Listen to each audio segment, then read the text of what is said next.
that a transition is beginning to take place is the fact that gatekeepers are summoned home. The Bible says when David served God, served his generation, according to the will of the Father, he rested. So when fathers who have kept the gate over a season and a dispensation finish their assignment, God begins to call them home. When God begins to call them home, God begins to look for new functionaries. So every time you look upon the landscape and strategic individuals that have kept the gates of God are beginning to go home, even if you don't hear the sounds in the spirit, know that a new season is about to open. Because when Moses is going and a Joshua is to be anointed, then you know you are in a transition. A Moses brings the children of Israel out of Egypt, but a Joshua takes them to the promised land. They are different dispensations. So when Moses is going home and a Joshua is coming on the scene, know that you are in a transition phase.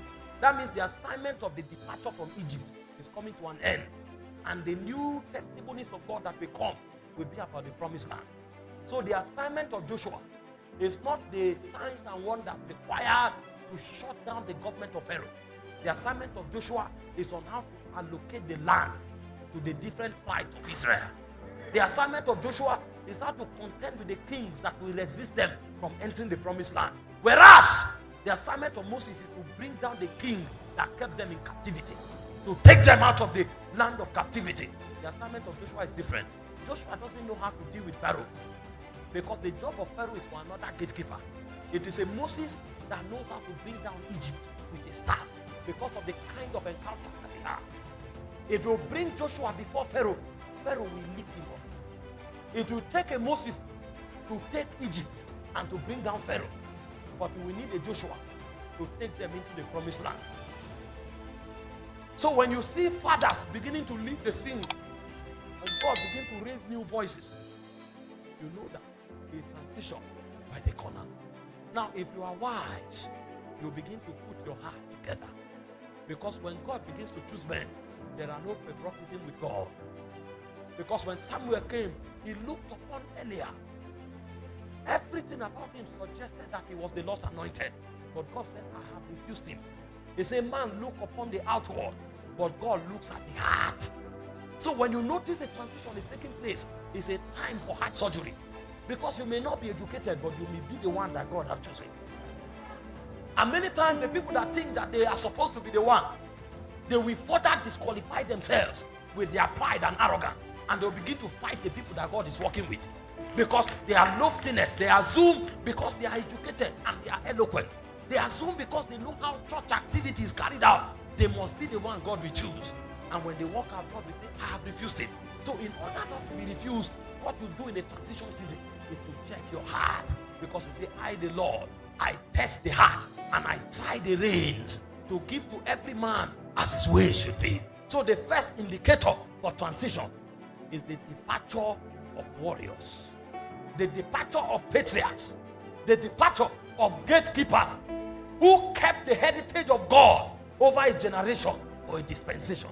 When their time comes, like David, they will rest with the fathers because they have served their generation according to the will of God. The second indication that there is a transition is that God brings new manna. The testimonies of God will begin to change. You know, when you hear, Jesus needs to help us this evening.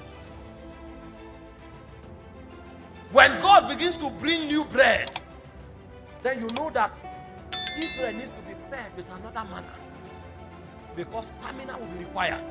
Because when you are in Egypt, you will eat garlic. But when you enter the promised land, you will not find garlic there, because you can't survive on garlic. Garlic may have a good taste and a good smell. You may even desire it. But you see, you need angel's bread to walk through the wilderness. Garlic will no longer be enough. So God will change the bread. So before now, when people gather in their number, God is talking about prosperity. He wants to bless them. So everybody is saying amen. But you see, the era where we are now, that amen gospel will no longer suffice. Because God is raising soldiers. And when God is raising soldiers, the testimony of God is the testimony of death.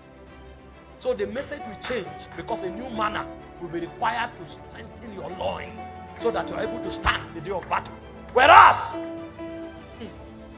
when they came out of Egypt, God needed one man with a staff. But when they are running through the land of Sihon, the king of the Amorites, when they are running through the territories of Bashan, they will need 1,000 men to fight. So the thing that happened to one man in Horeb will happen to many people. So at that time, God bless you may not be enough. Beyond God bless you, you may go to the wilderness to learn the way of prayer and fasting.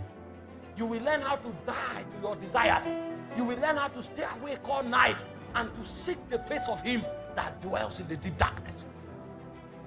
Because the God that will take you through the wilderness is a consuming fire. So when the messages begin to change, when the bread begins to change, know that God is equipping people with a new testimony because of the pathway that they must follow. So the second sign that there's transition is that the emphasis of God will change. The third sign that there's a transition is that God will begin to raise new voices. And God doesn't make voices just because he wants to bring new people on the scene. It means God is beginning to encounter people in the closet. Because when you see people manifest in the public, their manifestation is a testimony of the transactions that took place in the closet. So when you see those things happen, they begin to tell you the things God told them, not the things you read in the textbook. Thank God for the writings and the books that the fathers wrote. But when you hear the message now, you will discover that what they say is not in a book. That means God is beginning to encounter men in the closet because a new witness is about to come into the territory. So the third indicator that there's a transition is that encounters begin to take place. It is those encounters that pick the men that God will use. So if you have not had any encounter that has affected your life and destiny, in the next 10 years, you already know where you will stand. It means you will be led, you will not leave. When you hold my hands, everything becomes possible.